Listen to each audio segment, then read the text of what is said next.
се от... Цяла мрежа. Аз съм ги слушала в парламента. Ще продължа.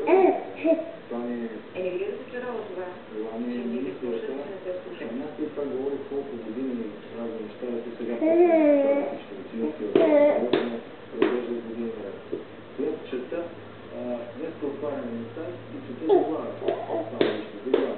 Мотивите са такива, защото те не искат да станат по-добри. Предлагаме от автор, мога да кажа кой, но това е доклада. Победа обсъжда от 155 години, щяха от 84, 6 на 84 години да продължат, да не разпомнят това. Те си го пишат, говорят и говорят. Вече говорят това, как